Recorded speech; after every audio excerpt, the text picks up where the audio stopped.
What's up, everyone? Welcome back to another episode of The All In Show.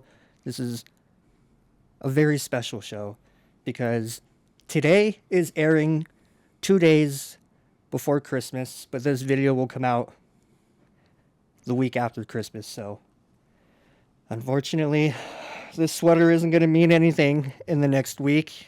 It means something now, though. That's all that matters. It's Christmas Eve, so it's Exactly. important. Yeah. That's how I feel. So I'm like, all right, I'm going to just get festive. I got the Home Alone sweater, and these guys look like Legos. They do. But it lights up, too. I don't know if it lights up, though, right now. I've had this for 2 years. You're probably going to have to replace the batteries. But Yeah, yeah, for sure. Yeah. But, yeah, I wanted to get festive. That's good. So, get in the holiday spirit. Yeah. I got Mr. Carrick with me today. Mm-hmm. How's it going? Good. Things are good. Tired, and, life's happening, but things are pretty good right now. I'm tired, too. What Yeah. makes you tired today? Well, I'm mostly on graveyards. So, Oh. Yeah, so I normally work from like 10 p.m. to 6 a.m. So my existence is always just perpetual catching up on sleep or an overabundance of caffeine. Damn, that is a very crazy workload. I see you work out all the time in your gym, and then you go to jiu-jitsu, and you work night shifts. Yeah. Yeah. That's tough. It's a lot. Yeah, it can be a lot sometimes. And, I, with some stuff that I've been having going on in life lately, I haven't really been able to get to jiu-jitsu as much as I want to. But I'll be popping in tomorrow for the open mat. But yeah, I try to stay on top of it. It's kind of unavoidable. It's kind of who I am now. So, yeah. Nice. Well, a little introduction, and I'll let you introduce yourself, but just to kind of give people a little rundown of who I have with me today. He is a law enforcement officer, but is also a Brazilian Jiu-Jitsu black belt who recently got his black belt earlier this year. Has been training for 10 years, more than 10 years. Yeah, I think I've been training for 13 years, specifically in jiu-jitsu. Yeah, and then in that interim, because of some of the military stuff, there have been a couple like year-long breaks where I either wasn't able to train or I would get like suboptimal training, maybe is what you could call it, because we were like putting together those like 1/4-inch puzzle mats and then beating each other up on like hardwood floors. Oh, okay. Yeah. So Was that during COVID? yeah. So now that I'm out, we would get into the barracks, our specific barracks, and we'd clear out all the furniture, and we made like a good I think like it was like a 15 by 10 mat, but we had those puzzle mats, and I ordered wrestling tape from Amazon, and the first time we tried to take it off, it like tore the mats. That's how thin they were. But I had a couple guys in my unit who wanted to train, so we would we'd move all the furniture, put the puzzle mats down, and do our best not to hurt each other. But yeah, it was, and I think at that time I was a purple belt when the second time I went overseas. So training wasn't terrible. I had a couple of guys in the unit, like one or two who were like really consistent, but they were brand new white belts. And then it's interesting, halfway through, there was a black belt who showed up who I had met the first time I had gone overseas. I went to the same place. I went to Guantanamo Bay, Cuba. Oh, cool. Yeah, so I went there twice. So the first time I had met this black belt, a really good guy, and he actually showed up about 75% through my second mobilization to Cuba, and so he was able to bring in some of the Navy guys, and we kind of got a decent group of like 8 to 10 people training there at the end. And then the first time I went in, I got about 3 months of good training in, because we had gotten the gym to let us use their mats. But those 2-year breaks were probably the largest hiatuses I've taken from jiu-jitsu at any given time. So Is Cuba like they say it is? Like, I watched Harold and Kumar. Obviously, it's not going to be like that. But how was Cuba? How was Guantanamo Bay? So Cuba's not bad. There's a lot of stuff that you guys, I mean, you can look it up on the internet. I'd say that personally, like, there's people who call it deployment. I'm pretty particular about the way I use my words. It was a mobilization. I went to a tropical beach, right? I'm in the Caribbean, right? So I don't call it I call it a mobilization on purpose because it's like being stationed anywhere. That's the way I look at it personally. But as far as the location goes, it was really nice. There was the beaches are terrible though because they're all made of rocks like this fucking big. There's one man-made beach that has sand on it, and if you go there, you're kind of battling for space between all because Cuba is a joint military base. So there's Air Force, Coast Guard, Marines, Navy. So everybody's there. Everybody's trying to hang out with their friends on like their one day off or one of their only 2 days off that they get. So that beach got kind of crowded. The iguanas are crazy. They'll steal food straight out of your hands, and then you can't do anything to them because it's like a $10,000 fine to like stop. Like if you mess with the iguanas over there, they take that really serious. Were they like endangered species?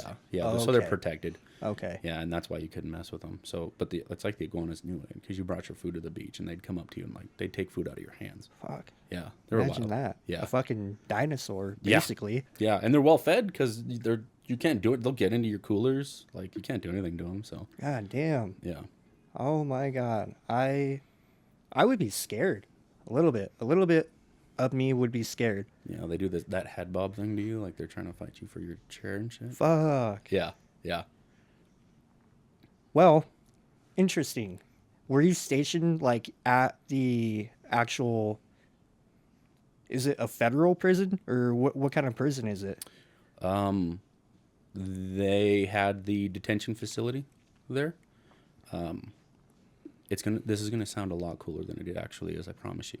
Okay. But I can't talk about everything that I did over there. That's fair. Yeah, and it's just the rules. You know, I don't want the 3-letter people, but like, trust me, that sounds a lot cooler than it actually is. It's just the rules, you know, that I abide by. But yeah, there is a detention facility over there. Everybody knows about that at this point. I don't know if it's still open or not. I got out of the military like 2 years ago, and I was just super disconnected from that entire, you know, I took that whole part, and it's my past life. I could talk about it now. It's cool, but yeah, I mean, Cuba wasn't bad. You know, honestly, the way I've described it is like a working Caribbean vacation. Like, Interesting. yeah, I just spent a lot of time, you know, at work, but for the most part, when I was off, like, got to go to the gym, got to go to the beach when you wanted. It was pretty chill. And then, so my whole military experience, I was in Afghanistan from, I believe it was 2011 to 2012. I was at a small base camp thing about a mile and a half from Bagram Air Base. Okay. So I was in Afghanistan for about a year there, and then my 2 other experiences were Guantanamo Bay twice. So Going back to Guantanamo Bay, I want to get into your whole military career Yeah. in general. We Yeah. can touch on that, but do they still house what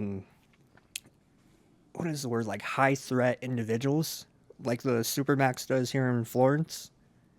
I think so. I don't know.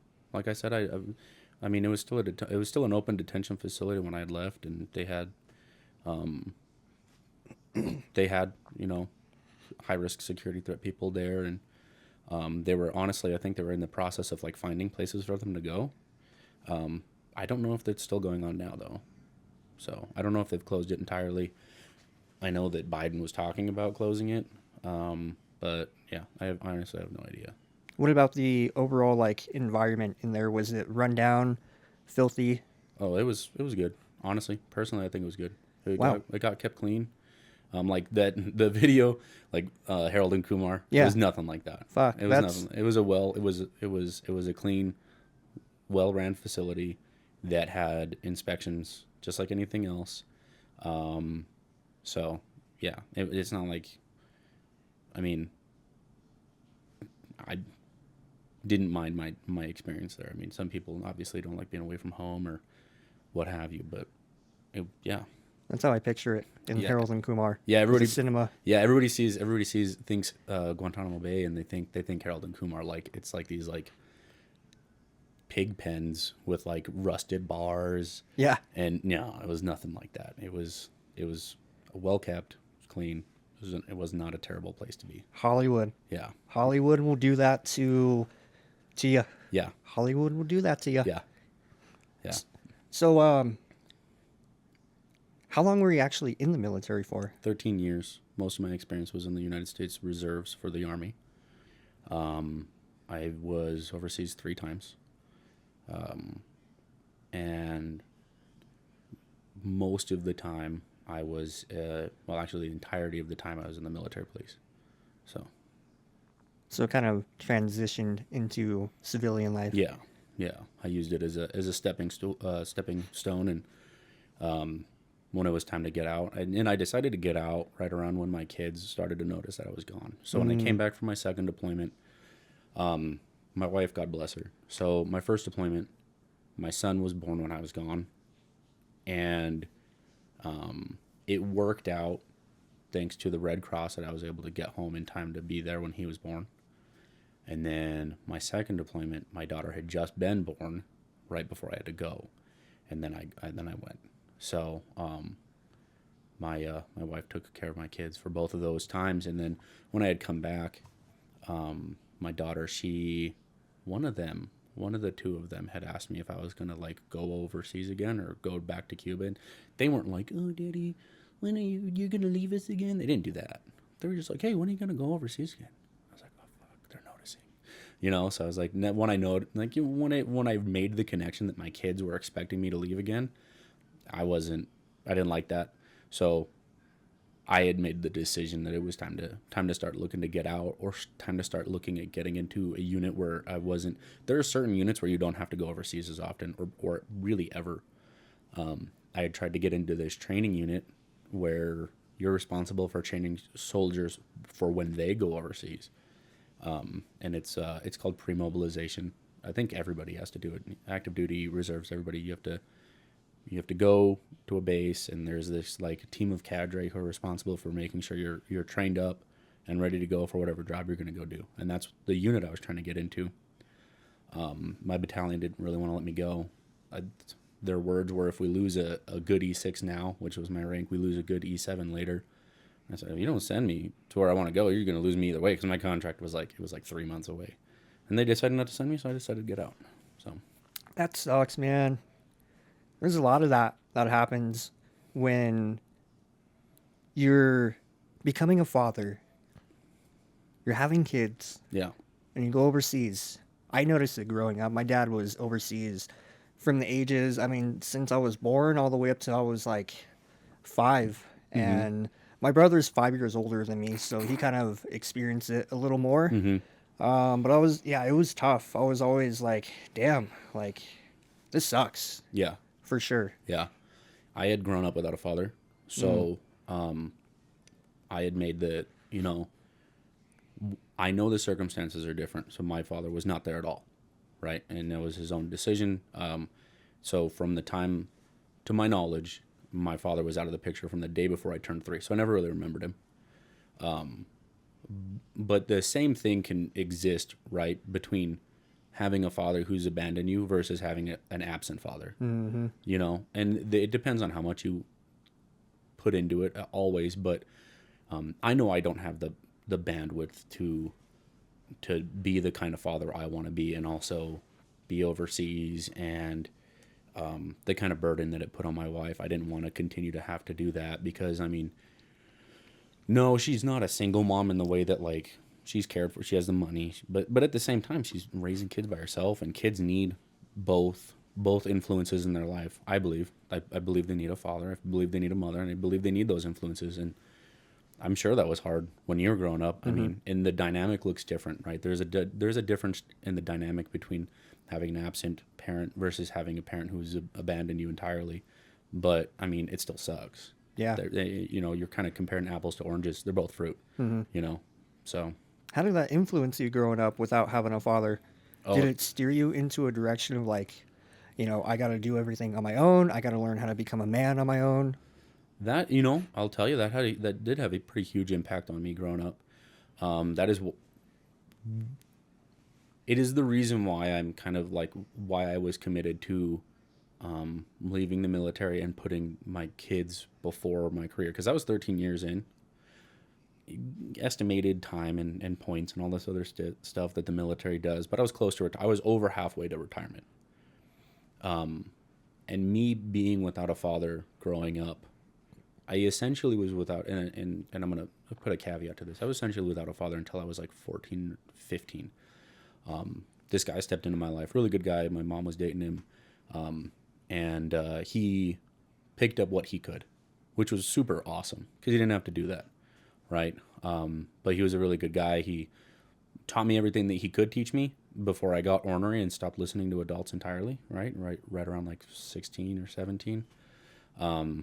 And then, but he's always there for me.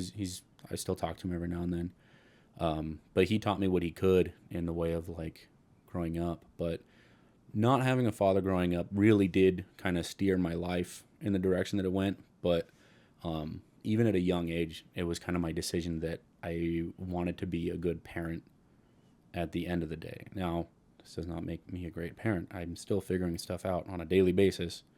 But I try, So that's, to go back to your question, yeah, being without a father had a huge impact on my life. It still influences my decisions that I make today. And it definitely was influenced. It influenced my decision to get out of the military too. That makes sense. It's a very deep answer. A lot of people grew up without a father, and it kind of makes or breaks them. It can. Yeah, it can. There's a lot of statistics, right? And I'm sure everybody's heard about them. Fatherless boys specifically. I mean, I don't know what it's like to be a woman, so I can't really talk to it, right? But I can talk to what the statistics about being a boy and what it felt like. But you definitely feel more drawn to, adolescent criminal behavior. I can tell you that growing up, I was not, I was certainly not the most well-behaved kid. I got into my own fair share of trouble, and I was more of a prankster than anything else, But they're, fatherless boys are more likely to commit crime. They're more likely to be sentenced to prison at some point in their life. They're more likely to engage in, hard narcotics use. There's like all these crazy statistics. And yeah, I mean, honestly, out of everything we talk about, today, and my whole purpose in life is to be a good dad. So if that meant I had to leave everything behind, if I had to leave my military career behind, if I have to leave my career in law enforcement behind to be a good dad, then that's what I'm going to do. Because personally, I feel like the greatest impact you can have is to be a good parent. It's going to have a greater impact on society than I believe anything else could have. I agree with you too, 100%. Being a present parent is very important when you have kids, because you're in charge of the next generation. Mm-hmm. So that generation is either going to go and become, the next big thing in the world. They're going to go and follow their dreams, or they can end up in a life of unwanted trouble. Mm-hmm. So it kind of, it's hard, but I think that's a true statement. It's very important to be a very present parent and guide them along through life. Yeah. So, I mean, that's my goal. And I'll say this, like, you could be an amazing parent. And at some point they're going to realize that I gave you this moral compass. And at some point my kids are going to realize, like, I don't have to go the direction my compass is telling me to go. I can do whatever I want. And then, and they're going to experience life on their own, and that's something I have to come to terms with. But, for the time, while they're young, I'm going to do everything I can for them. Mm-hmm. So, that's a good way to look at it. Yeah, So, when did you start your law enforcement career? So, my career kind of went to, when did I start? I think I started in like 2011. I started shortly after I came back home from Afghanistan, is when I first started. And I started with just the usual. Like I applied at my agency, passed the background and the psych and everything else. And so I started in detention, and that's where a majority of my career was spent, was working in the jail. So Did you experience any craziness in the jail? yeah, oh yeah, yeah. You know, while we're speaking on it, okay, the views that I have aren't necessarily the views that my agency shares. Mm-hmm. Although I don't have like any crazy extreme views, but I just want to say they're mine, Mm-hmm. right? But as far as crazy extreme experiences go, the Pueblo community, there's a lot of mental health struggles that lead people to criminal behavior. Mm-hmm. And there is so much of it that it's hard for our community to keep up. That's honestly what I believe. Mm-hmm. I think you can offer social programs and resources and what have you. So in one bucket, you have a mental health crisis that I think our community is experiencing. And then the other hand, we have a pretty significant narcotics, use in our community. Mm-hmm. And that also, just the use, people are struggling with addiction, but that leads to criminal behavior on a long enough timeline. There are people who can moderate their use and not end up in jail, but overall, hard narcotics use almost always ends up in criminal activity. But when it comes to, what I've seen in jail and the various things that have happened, yeah, I worked in the jail for over 10 years before I went out to the streets. So there were, there's violence. There's people who struggle with mental health. There's a lot that goes on, and the deputies who work there, they are, they're hard pressed because it's overcrowded, and we recently got approved for a new jail. I think that's a huge deal. I think that's a good thing for the community. It's a good thing for the deputies. It's a good thing for anybody who finds themselves in the jail. A lot of our community, I read Facebook comments, and I don't want to say a lot of our community, because obviously we can say some of those things are bots, right? I've seen people who have commented on different things that have never lived in Colorado and don't live in Colorado about stuff that affects us locally. But that new jail is a big deal, and it's a very positive thing, because people are always going to go to jail. So let's call that for what it is. Yeah. But right now our current jail is overcrowded, right?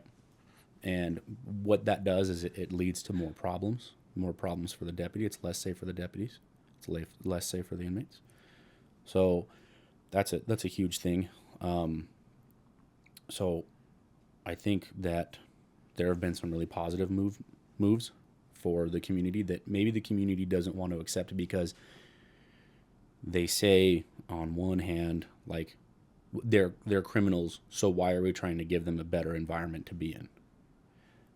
First of all, and this is the way that I view it. They're still people. You want them to be able to live in a good environment. It's not the people who work at the jail. They're not the judge. They're not sentencing them. They're there to provide care, custody, and control. And when you put somebody in an unsafe environment, for them, they're more likely to lash out to their peers, the inmates are, and they're more likely to lash out towards deputies. So I think that those deputies, they do their best. They really do.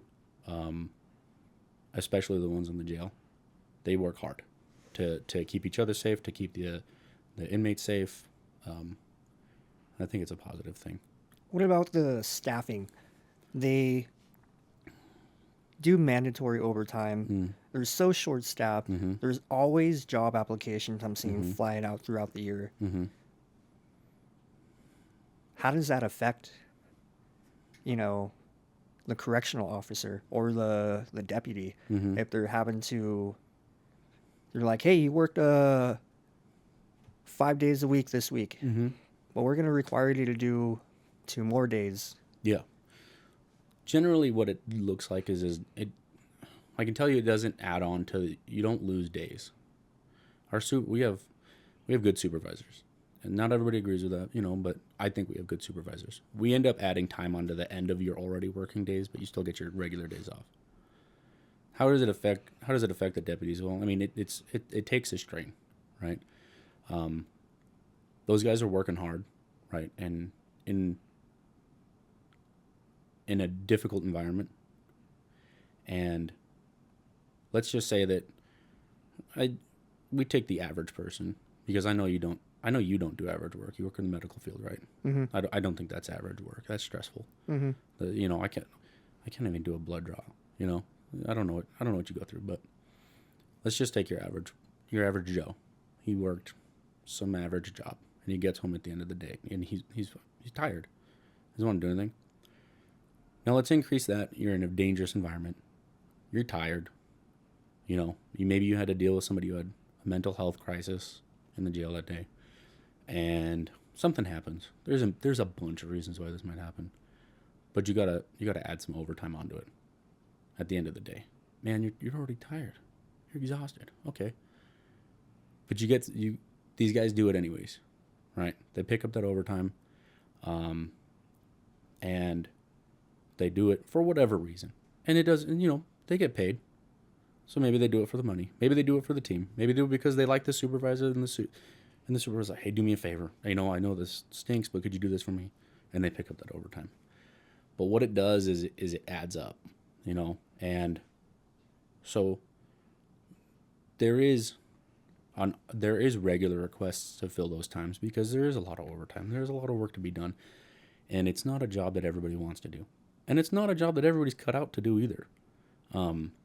We get people who have the greatest intentions, and they want to come in, and this is how they start. They get their foot in the door, and they're going to work at the jail for a couple of years. Maybe they'll move on to a special area or whatever. But they find out it's not for them. That's fine. At least they tried, right? At least they had the intent on serving their community, which is awesome, right? And if they bow out, they bow out. It's not a big deal. I respect people who are like, this is way more than I thought, right? Dealing with mental health crises and sometimes incidents of violence and this and that. Cool. If it's not for you, it's not for you. Cool, you bow out. But the way it affects the guys who stick around is it adds to the stress. And it's like, if the best metaphor I could tell you is for your regular deputy dealing with the overtime, dealing with the stress.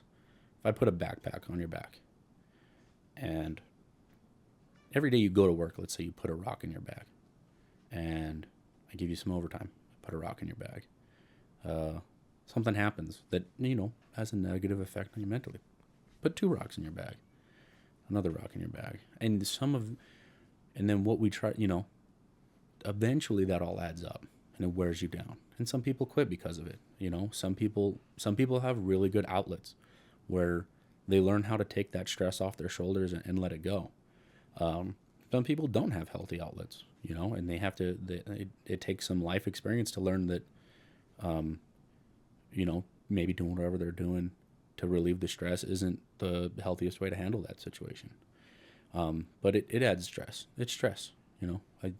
It's a lot for them. So I respect them. I have a lot of respect for the guys that work in the jail. They are what I would consider like unsung heroes, because you hear a lot about this stuff that happens on the streets. There's news posts, KRDO this, cops did this, cops saved them. But man, the people who work in the jail, you never hear about them. But every day they're dealing with what society has deemed and what the judges have decided to keep in the jail at the time. We don't make the decision on that. The judges do. But the judges make the decision to keep them in the jail, and they deal with them mental health crises, people who are intentionally violent. There's nothing going on in their head. They're just violent people. They deal with them. They deal with the overtime. They're fucking heroes. The people who work in the jail, they're straight up. They work hard every day, and I think they're unsung heroes. They don't get put in the spotlight, and I think they should, because, man, they do a job that not very many people can or want to do.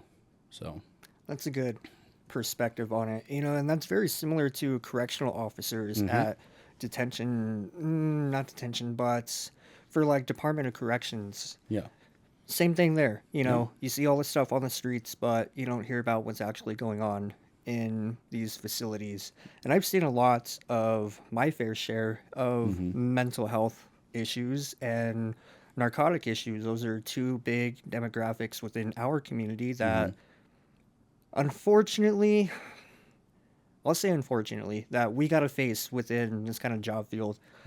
Because, I mean, who else are they going to call? yeah, They're not, I mean, there's one specific number they call for these types of yep, emergencies. And it's either going to be fire, EMS, or law enforcement that shows up. So you're going to be exposed to this type of demographic, and you get very well versed in what kind of issues are being implemented within the community. So, I definitely see your point of view on that.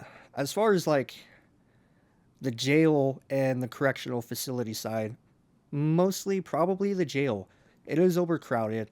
You have judges ruling on, very minor stuff that you should go and spend some time in jail and think about your lessons. I think major crimes, rapes, murders, aggressive assaults, stuff like that, for sure. Put them in a jail. But, like, for example, and I can understand this to an extent. If you get like 3 DUIs, 2 DUIs, you're required to spend a minimum of 10 days in jail for a second DUI. And now it's gone on to, if you get 1 DUI, you spend a minimum of 10 days in jail. If that record continues, they're going to put you in jail for 90 days up to, a whole calendar year. And for, people dealing with narcotics issues, like, okay, well, I don't know as far as like what they would see on the street, but sure, you're caught with, some narcotics. We're going to throw you in jail for 90 days.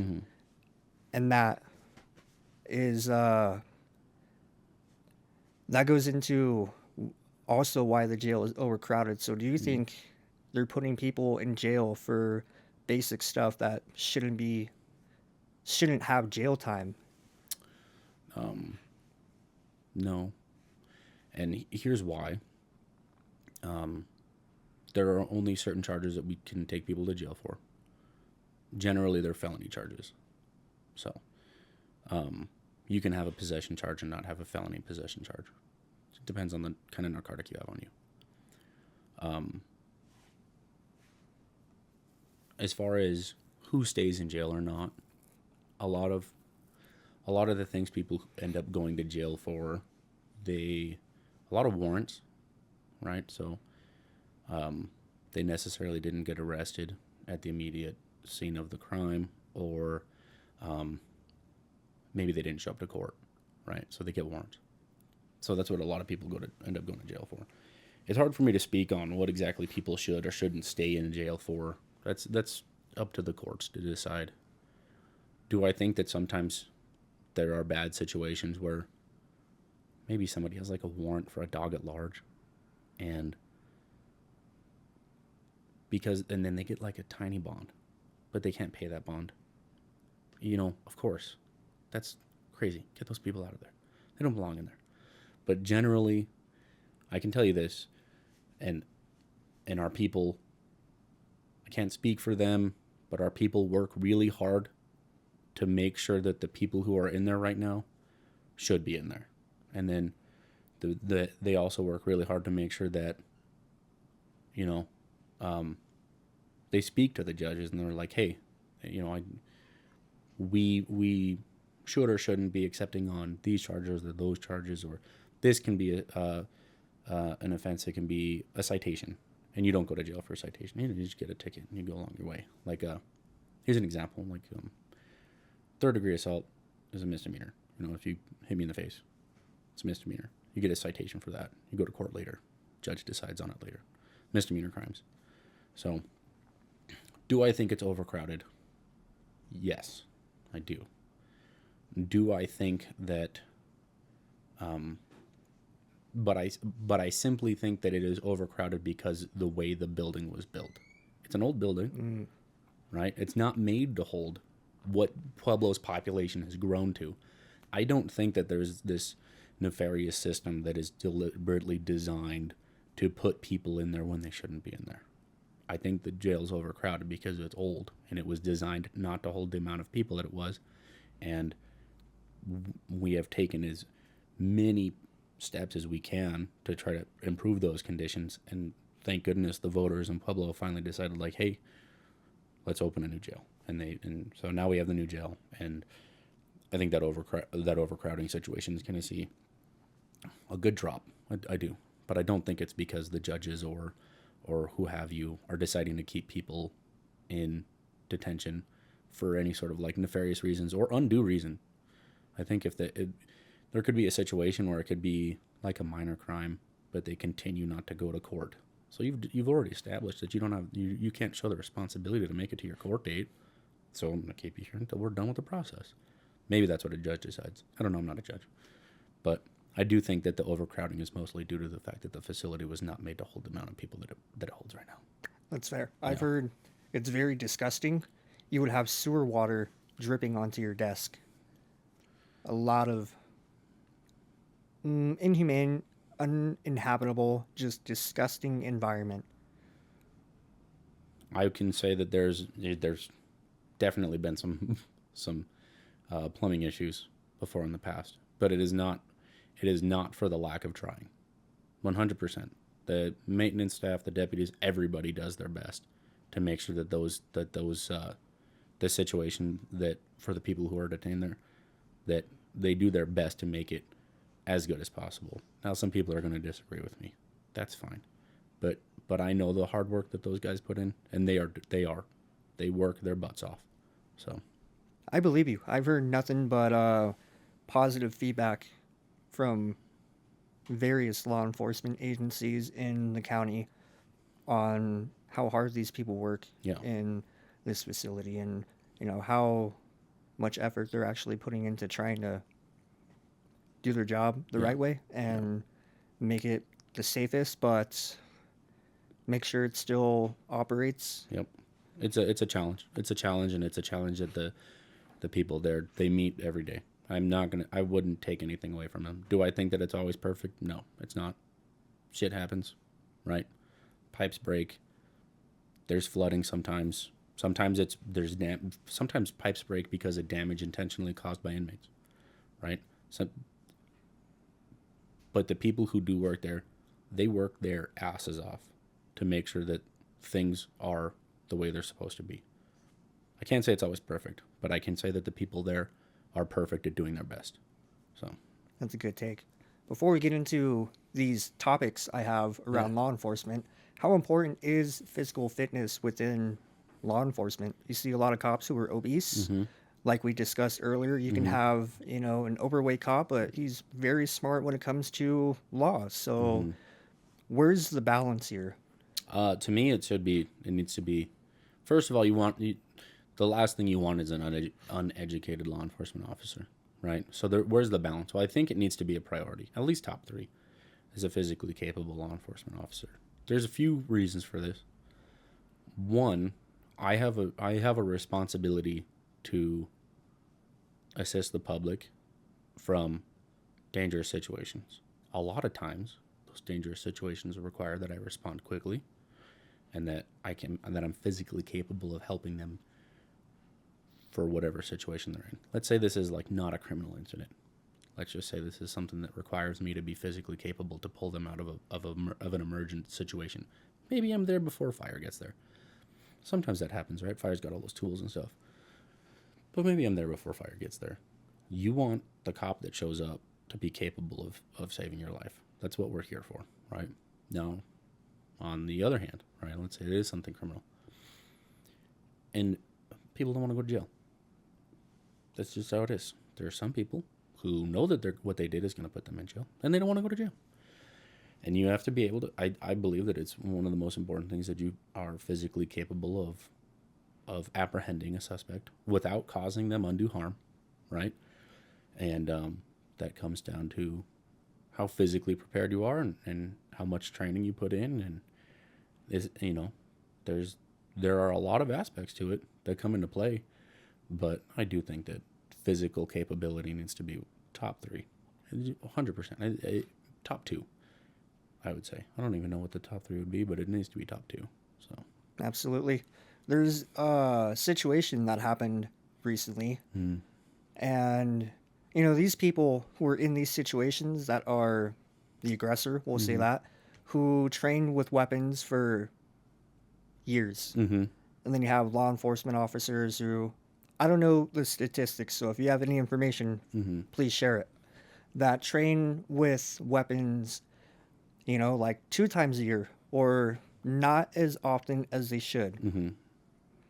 So when it comes down to the situation where you got to be that protector in this situation, and this person has more training than you, and you're over here training, like twice a year, that's going to have a big outcome in the situation. How often should you train? How often do you train, and how often should law enforcement train with, weapons? how often do we train? I can tell you this, to be able to carry a weapon with my agency, the training is pretty extensive. And then after that, you have to qualify pretty regularly. So at minimum, it's a 40-hour class, which is not super long, and I know that. But for the people who go through the post-academy, like through PCC, their class is pretty long. And they're on the range like every day, sending rounds down range and practicing. Now, it's a diminishing skill, right? Firearms is not just like, I've learned how to shoot, now I can shoot. It's not like that. How often should you train? I believe you should probably spend about an hour a week, not necessarily on the range, but you could do things like dry firing. You could do things, you get one of the little laser targets that tell you where you hit the guy and how fast you shot that round. You could do real live firing. But I think that firearms, as far as like weapons training goes, in Christmas land, I'd like to see about an hour a week on firearms. That's how much I think it should be. Is that feasible? No. I don't think there's a law enforcement agency in the country that's feasible. Let's just take it down to brass tacks, money, right? Money and time. If we're already having a staffing crisis, which most law enforcement agencies are, most law enforcement agencies don't have the numbers that they need. They're already struggling there, right? We already got people doing overtime constantly, and now we got to pull them out for another hour, which is going to turn into like an hour and a half, because you got to drive there and you got to do whatever it is. Maybe you got to wait in line because a couple people showed up when they shouldn't, things like that. So realistically, it's not realistic. It is Christmas land to wish that we could train an hour a week. It would be great. I think it'd be awesome. That's how much I would like to see it, but I just don't think it's feasible, given that if we have to prioritize, there's just bigger battles to fight right now, That's fair. With this specific topic example, did you hear about that mass shooting that happened? I think it was in Australia. Yeah. So let me see how long it took for law enforcement to get there. Do you know? I don't. I know, from what I understand, it was 2 active shooters that were equipped with what I believe to be shotguns and rifles. And their initial response was, I don't know how long their response was. And I honestly don't know what they were equipped with.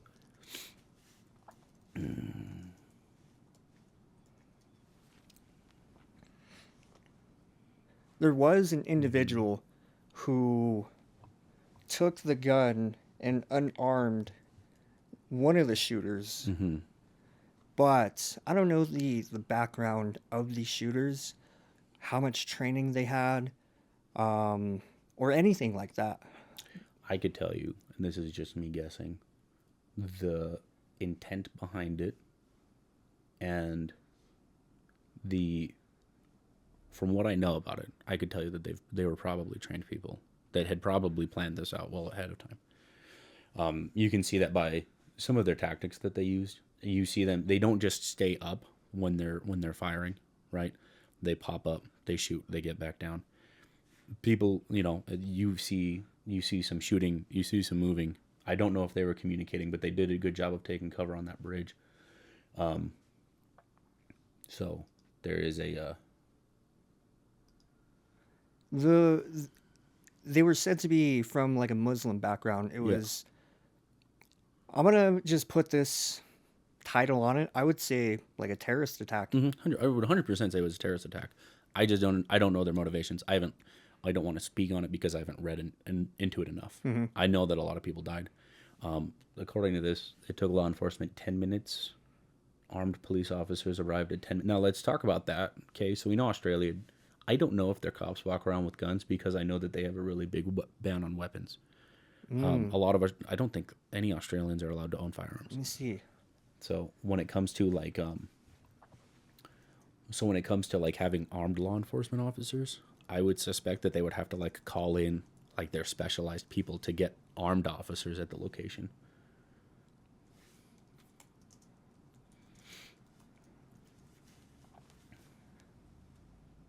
Okay, so all police officers routinely carry firearms.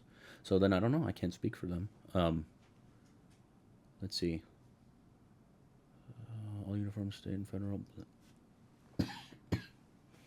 Okay, yeah. So it looks like they're law enforcement. And that's honestly a good response time. 10 minutes is okay.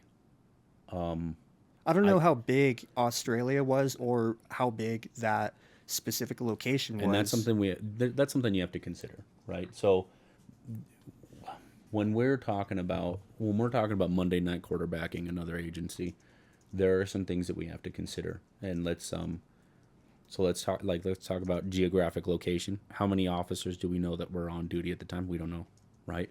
Where are officers normally stationed, or where are they supposed to be stationed at the time? We don't know that. Do I think 10 minutes is a long time? I personally think 10 minutes is a long time. Yeah, but we also live in a county where 10 minutes, like you can get everywhere in 10 minutes. So Yeah. for response time here, Yeah. 10 minutes, that would be a little long. I don't know anything about Bondi. I don't know Bondi Beach. I don't know it. I don't know I just know it's on Australia. I don't even know where in Australia it is. As far as, have you seen the picture of what looks like those two female officers with their hands up? Mm-mm. So if you look at that, if you Google the Bondi Beach shooting, this is an interesting fact that some people, and then just look up the images, because you might see these two female officers. They have their hands raised. So what a lot of people in the internet took to doing is saying that these officers were like quitting. Yeah, she's one of them. That blonde one is one of them. This one? Yeah.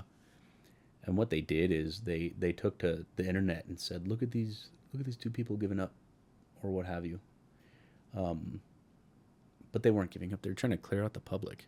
They were trying to get like innocent people out of there, because to my knowledge, I mean, those guys' intent wasn't even law enforcement. It was just whoever was there, and they happened to be there for a different religion's, celebration or whatever they had going on. Yeah, so it looks like it was ISIS, inspired by the Islamic State of ISIS. Yeah. So, it isn't, and they were gathered for a Hanukkah celebration. So yeah, like a lot of people said that those officers, they were giving up and blah blah blah. No, they weren't giving up. They were trying to get the public out of there. I mean, your first responsibility is to the public, Yeah. right? I mean, and when you're using a firearm, right? I don't want some innocent person to be behind my target, have a bullet go through him and hit Johnny Two Shoes, who's running away. Those two officers did what they were supposed to do, I'd say. I don't know all the circumstances. Yeah, I don't know all the circumstances either. Given my very cursory knowledge, now I had posted a thing on social media that said something like, like this is, it was necessary. It was talking about like, it was more leaned towards gun ownership, Mm-hmm. and it had a picture of those ladies, because that should back up the thing about being a responsible gun owner, right? Is that you will have your form of self-defense immediately. That was the point of me making that post, is that I think everybody, if they're legally allowed to carry, should carry. They should be responsible. They should be trained. But I think a armed society makes a peaceful society. So that's my opinion. And so, because it takes law enforcement, if say I wasn't here, right, and so somebody decided to come in here and try to rob you, and I don't know if you carry a firearm. Let's say you didn't, for this circumstance. It's going to take cops a little while to get here. Mm-hmm. It's going to take them a little bit to get here. We don't know what kind of damage has been done by that point, right? More than likely, the guy's breaking into your house to rob you, right? He might lump you up a little bit. Not okay. Not okay. I'm not saying that's okay. But you don't know that guy's intent, right? And the only surefire way to make sure that you're able to defend yourself is to be physically capable of defending yourself. That'll be my top 3 for law enforcement. I said earlier, I don't know what it is. I'd say, first of all, they have to have a heart and mind to serve the community. And by mind, I mean they have to be smart enough. They need to be aware of the laws, be aware of constitutional laws. They need to be all that. They need to be physically capable, and they need to be well trained in their firearms or their tools that they use. All other tools. There's a bunch of them. But the only surefire way to guarantee that you're able to defend yourself, because you don't know what he's breaking into your house for, is to have a firearm. So that was the intent behind that. Yeah, that's why I bring that topic up, is because now that we have some information behind them, some background, they have some training within firearms, and then you have police officers who also have training in firearms, but you should have a very good knowledge and foundation and regular training in firearms and law enforcement to be able to combat these situations. Yeah. Let's say they didn't, get there, or not get there in 10 minutes, but let's say they got there and, they're up against this combatant and they're like, oh, well, now we're stunned. Number one, you shouldn't be stunned. Number two, you should be, prepared to engage this situation in any best way you can. If that means calling in extra resources, if they have a SWAT team out there, a SWAT team, just gathering the resources and doing what you can with what you have right now to be able to combat these, situations. Yeah. I don't know enough to speak verbatim on the Bondi incident. I can tell you personally that I trust the people I work with to have my back. Do I trust all of them in equal measure? No. Not everybody's made the same. But I trust a good majority of the men and women that I work with to be able to handle a situation in the community. Does that mean every decision that gets called, if there was a critical incident, is going to be handled perfectly? No, right? Mistakes are going to be made. But just speaking on my experience with the mentors I've had in the agency, and not just the mentors. I mean, there have been people at a superior level than me that have mentored me. There have been people who are in the same position as me, and there's even people, because I'm there's even deputies who I talk to, who I learned stuff from, and I feel confident that they would be able to that they have the training and the skills to handle a critical incident. Do I always feel confident that they have all the time to be the most physically fit law enforcement officers? No, I don't. It's hard. We were talking about it earlier. Like, let's break it down. Like, you have all this overtime. You have this stress. One of the biggest things that contributes to obesity is cortisol and stress, right? And then let's talk about even being a good dad, right? So I'm lucky enough that my kids like to work out with me sometimes, but not every kid likes to do that. So every time you go to the gym or you go to work out, you're taking time away from your kids. Do I think that's an excuse? No. You made a commitment to defend the public. You got to take time away You got to be capable. But when we're talking about critical incidences, and at least my experience with the agency, I trust. I've learned a lot, and I've been taught by people in the agency, and I would trust that they would do well in a situation. I would hate to ever see something like that come to the doorstep, but the guys that I work with, they're good dudes. I think they would be able to step up to the plate and do well. Do I trust? I'll say this: I trust the agencies in Pueblo to respond to any kind of situation. Do Yeah. I trust all of them? No. No. Do I trust, the ones that I've had good interactions with? Mm-hmm. Yes. I've had bad interactions with law enforcement Mm-hmm. at my job and just out in the public. Mm-hmm. And if you're coming into the hospital and right away you have a bad demeanor, the trust is going to diminish. Yeah. I would, and here's the thing that I think that a lot of people lose as soon as you put a badge on. You put the badge on, and I don't think necessarily that this is what you were getting at, but I think a lot of people lose this. You had a bad experience with a random cop who showed up that day. He had a bad attitude. Maybe that dude's always got a bad attitude. Obviously, that needs to be addressed. But don't let that speak for all cops. Absolutely. You know? I agree with that. And you kicked it off saying you've had good experiences. So I can tell that you're not that kind of person, right? But there are people who are like that. They have a bad experience with one cop, and they let it make a blanket statement over all of law enforcement. That's not fair, right? Now, I mean, do I think it should be addressed? If that cop was in the wrong, yes, it should be addressed. So make a complaint, do what you got to do, get it handled. Cool. But do I think that you should put all cops in the same bag, which is what happens a lot in society?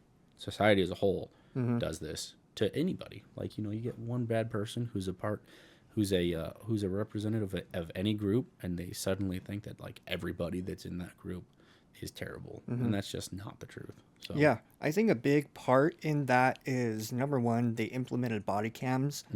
That goes a long way. Number two, social media has played a very big part in this. So there's that incident with George Floyd where there's a lot behind that case that could have been handled way differently, 100%. Sure. But that's the kind of stuff that gives law enforcement a bad image. Now, I'm not saying all law enforcement officers are bad people. I've met very well established law enforcement individuals. Yeah. I've met a lot of good cops who overall are just good people. Yeah. And I would feel comfortable and confident for them to respond to a situation if I needed them to. Yeah. But the overall whole, social media and these body cams have played a very big role in this demographic. But also, trouble's going to find you where trouble, what's that phrase? If you're looking for trouble, trouble's going to find you. Yeah.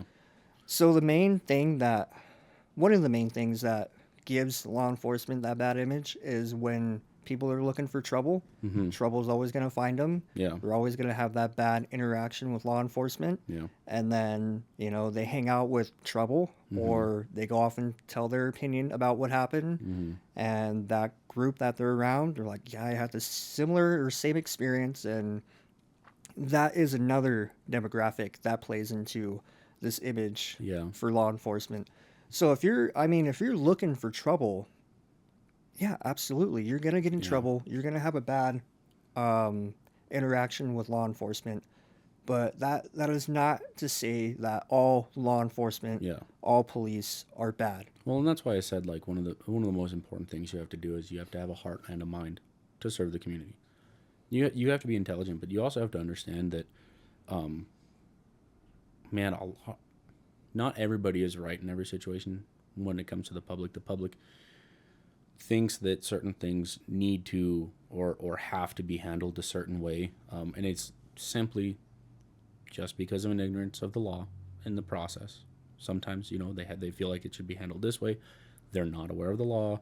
Maybe they're not aware of the process, so they get very upset people will call about certain things, and maybe it's just a civil issue and they need to go to court about it, but they're very upset that you're not marching into somebody's house and taking their stereo that you had some sort of an agreement on, and you got to take them to civil court. But when I said you have to have a heart to serve the community, you had a bad interaction with a guy with a bad attitude. I mean, I can tell you it's a challenge to put on that face every day and be like, hey, I'm here to serve you. And I do my best. I think every cop does their best. But you still have to keep that heart to serve the community. You have to want to be able to be there for people when they're at their worst, which means that you have to have that heart to serve those people who don't necessarily want you there, right? You have to have that heart to serve people who are in the middle of the worst day of their life. That is something that stuck with me throughout my career. Up to this point is you're showing up, you're on a Tuesday, and they're on a day that they'll remember for the rest of their life. And sometimes it's really hard for cops to remember that. It's not just my Tuesday. I am this cop who they're going to remember for the rest of their life. And how I show up and the heart that I have to serve these people is going to have a significant impact on the way that they feel that law enforcement served them for forever. Now, some people, have varying levels of emotional intelligence, and they understand, but for the most part, like, I think that, man, I can tell you the guys I work with right now, they show up and, like, I'm not going to get into the weeds, right? But, like, just last week, there was something crazy going on. And I had to be a little stern with somebody because I had to get something done, and it needed to get done. It was to help somebody. So that sternness can be misconstrued. But one of the people I work with, they showed up, and they were nothing but kind with this person. Probably totally turned the whole situation around because he had that heart to serve the community. He showed up. He was like, hey, I know this is a lot. Can you please come with me and we can talk over here? It was huge. It was huge. So I think that's why that's number one on the list, even before being able to physically do the job. Because if you just show up and you're like, why are you losing your mind? What are you doing? It's terrible. Terrible way to be. But at the same time, it's our Tuesday. This is the third critical incident this week, that happened. This is the third A, B, or C that I've been to that, but law enforcement needs to remember that it's our Tuesday, but it's this person's rest of their life. Whatever happened that day is going to affect them for a significant amount of time. I can tell you that most of the guys I work with, they know that. They do a great job. Wonderful job. So I agree with that. I can relate to that as well. Working in EMS and fire, Yep. Same exact mindset. Yeah. Could be your Tuesday, but it could be this person's worst day of their life. Yeah. And they're going to remember you for that. Yeah. For the rest of their life. Mm-hmm. One of my colleagues told me this. He shared a similar explanation, but to sum it up, he pretty much told me, you got to be kind and empathetic with everybody because they're going to remember that. 5 years later, I ran into this person I took care of at this time, and they're like, hey, you're that person that took care of me. I will never forget that day. Yeah. He was like, that goes a long way. Yeah. I'm like, that's a good point. Yeah. If you want to change the community's perception of law enforcement, I think that's the best approach to have. Now, does that mean I'm going to adjust myself. For sure. Does that mean that when it's time to get down to business and arrest somebody, that you're going to be like, oh, please put these handcuffs, please put your hands behind. When it's time to get down to business, it's time to be stern, it's time to be straightforward, right? But for the most part, you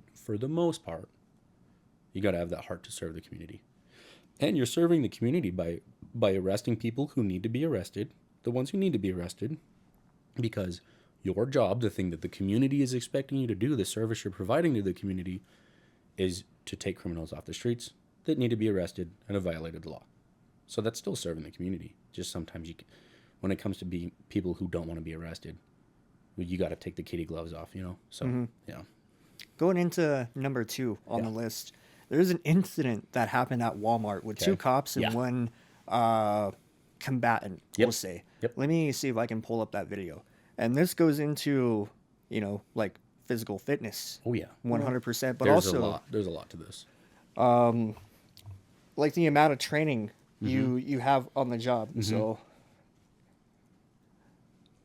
And this is very interesting. Oh, jeez. I'll break your stuff. Sorry. I forgive you. Okay.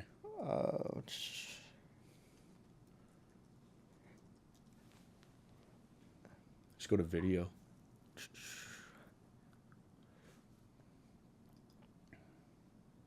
Oh, that's the one.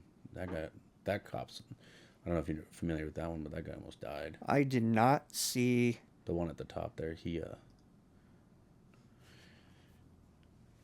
What happened with that guy? So, I'll give a quick rundown on that one, if you want to keep the video up of the 2 guys fighting that one guy. So what happened is in the video on the top, this guy got brought in. So he's in the loss prevention office. So Walmart, Target, everybody, they have an office that they take shoplifters and they write their paperwork. Hey, you can't come back here. Here's your ticket.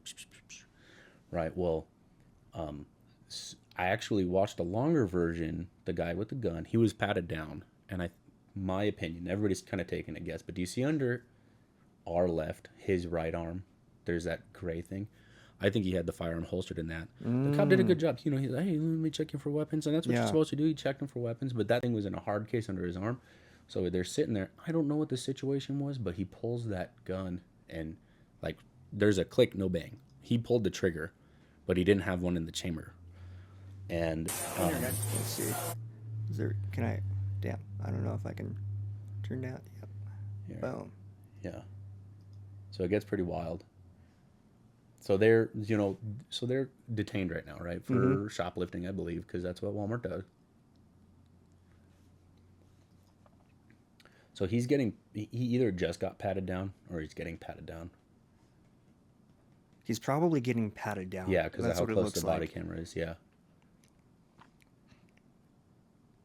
And is this the police that are patting him down or just the Walmart security? It's police, and you'll see a uniformed officer in the video here in a second. Now, do you see him creep? Like, he's like, kind of like, do you see how he turned his body so that he couldn't, he turned his body intentionally so that he could get there, and he's like, oh, I have this item.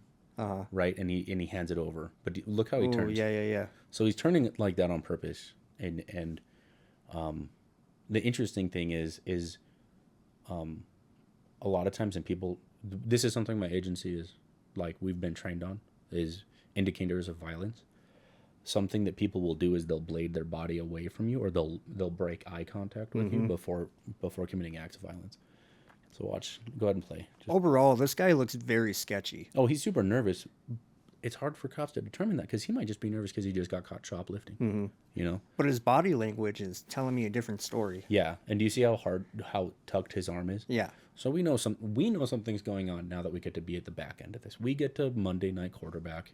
And then this is where he goes. Yep. So he reaches into that hard case. I think it was a hard case because he was pat searched. He pulls it out, click, no bang. And look, he's trying to rack it. I don't know who that guy is, but he's a hero. And then boom, the cop comes in, and there is some really good things to take out of this video. One, the cop did do his job. He did a frisk search. A frisk search is where I'm just checking you only for weapons. I can't dig into your backpack. I can't dig into every case you have. I need to see if you have weapons, and that's it. I feel a pocket knife. Hey, buddy, I'm going to go put this on the table for now. That's all it is. So I think that kid's firearm was in a hard case, and that's why the cop didn't pick it up. Oh, okay. I see. But whoever that dude is in the suit, that guy's a fucking hero, right? And then your uniformed officer, he comes in with his firearm while the guy in the suit and the suspect are grappling. They're in a grappling match. And if he had shot the suspect at that time, which he would have been justified in doing, he just tried to kill him, right? He probably would have killed that guy in the suit too. So he does a really good job of pulling that and holstering his weapon. And then I had to do some clicks, but keep going. no, you're good. So this is the stuff where that's really good, right? He missed the firearm, bad, right? Let's call it what it is. But at the same time, he's restricted by the law that I can't just dig through your bags. I'm only doing a pat search for weapons. So that's my assumption is that's why he didn't find it. Things that went really well. The guy that intervened, right? He's a hero. Now, what happens is the law enforcement officer, like I said, he comes up with his gun while the man in the suit and the guy with the gun are grappling. If he had discharged his weapon at that time, he probably would have killed both of them. Mm-hmm. So he makes a smart decision. He holsters his weapon. He knees the dude in the face, which at the time is a justified amount of force to use, given that what was just presented was lethal force. So the fact that he did that is justified. Okay, and then he puts the gun on the ground and gets him into cuffs. Yeah, I think he throws a couple punches in there too. he did. Yeah, totally justified. But that cop was like, he said, "Oh shit!" Went and took cover. Once he realized that they were in a grappling match and he didn't get shot, he got right back into business. Mm-hmm. So there was some good stuff to take from that video. His body language and just the way he's dressed kind of gives me a very sketchy Boom, vibe. That's the knee. So look, he doesn't shoot him, holsters his weapon, hits him twice, puts him on the ground, and puts him in cuffs. Yeah, that detective, dude. Because he went to rack the weapon. I don't know if you saw it, but he goes to pull the trigger, and then he goes to rack Try the racket. Yep. Yeah. So I'm, thank God that I think he's dressed like a detective. He is. Yeah, he's wearing that suit and everything. Yeah. I mean, yeah, he's dressed like a detective. But and then we were going to talk about those two. Yeah. That So 2v1. that is a good topic. I didn't know that happened, but this is the one I was talking about where these two cops, I don't know what the scenario was, what happened, but... It was actually in Grand Junction. Was it really? Yeah, it was in Grand Junction. So this was Grand Junction Police. Yep. That's insane. So these two cops had tasers, and there's this guy at Walmart, and I'm just going to have to find a video. Let me see if I can find one good for the video. I don't want to go to Reddit. Reddit's reliable. I get all my news from Reddit. Do you really? No. Let's see. I get my memes from Reddit. That's it. Yes. Grand Junction, Colorado. Mm-hmm. Dang. That's cray-cray. So... Okay, so they're already in the fight. Right? Yeah. And this guy, he is throwing punches. Now, and right here, this officer, he keeps, going to the taser. Something's going wrong with the taser. I'm assuming he either hit the jacket, because if a taser doesn't make a good connection, you don't get that lockup that you see. Now he's kind of given up. He's trying to tackle him, but he lacks what I would say is the basic grappling skills to finish that takedown. The other officer, I think he injured his knee tripping over that Walmart basket, and then eventually they get what they're looking for. It's called that lockup where he falls to the ground and the other cop kind of gets What him. do you think they could have initially done? Is pulling your taser out a good call for this, or should you have just tried to gain control immediately? So I've been in some serious incidences where I've had to defend myself or defend other people, right? So we can talk about this. First, okay, a lot of law enforcement officers are not well trained in physical combat. Just using my hands to control another person. What does that mean? I'm not saying that I want to go onto the street and throw hands with everybody that I need to arrest that resists, right? Mm-hmm. But some law enforcement officers are undertrained in basic use of physical force. When I say physical force, I mean using my body to control your body. Okay? Now, what is a super effective tool is the taser is an incredibly effective tool. And what happens a lot of times is law enforcement officers, they get the compliance from the taser. So they use it and they use it. And it is, let me preface this, the taser is a very effective tool, right? But reading when it's proper to use the taser and when it's not proper to use the taser is important. So what happened in that situation is Clearly, this guy wants to throw hands. Mm-hmm. The taser is a weapon for distance. It's a less than lethal weapon used for distance. If I close the distance too fast for you to be able to pull that and use it, then that is not as effective as it could be. Mm-hmm. Okay? Throw that in with the fact that you're catching haymakers from this guy, Mm-hmm. right? Further limits your ability to properly use that tool. So in this situation, so here's an interesting thing. I talked to a guy who personally knows those two. Okay. They're not trained enough on the use of physical force to defend themselves, just flat out. And you can see that through this demonstration, Mm-hmm. right? I can't say whether or not they're overly trained on taser.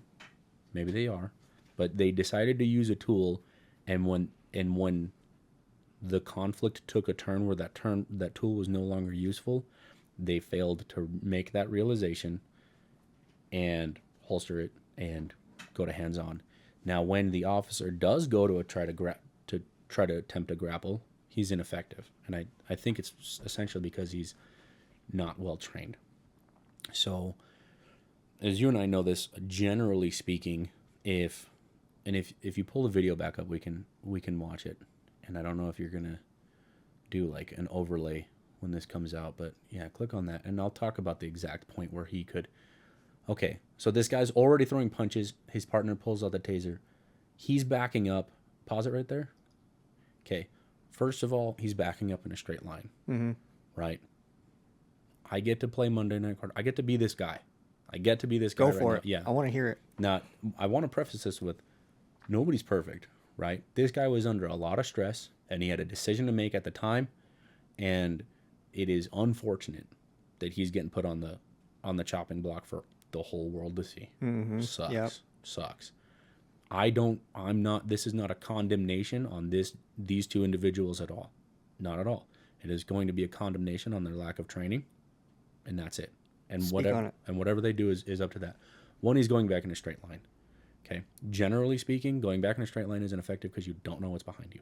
We see that in a different part of this video because the guy goes straight back through a shopping cart and he falls. And I think he catches a knee injury in that fall. He did.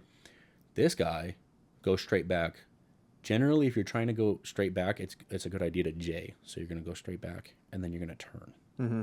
Because it kind of gives you that time to see what was behind you. But go ahead and play it. So he's going straight back. He still has the taser in his hand. He can't just let go of it because we don't know if Joe Schmo is going to pick it up. Mm-hmm. So right here, he's trying to holster it, tries to use it. He goes to holster it. He's trying to get that distance. Here's this guy.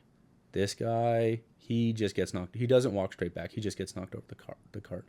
Now pause it here. Yep. Okay. Now, I know this and you know this, right? But you can see the officer. He's attempting to grapple him by only getting control of his upper body. Mm-hmm. One, we know that that's generally, right, kind of like you see it in the kids' class a lot where they just grab their head and pull them to the ground and hope for the best.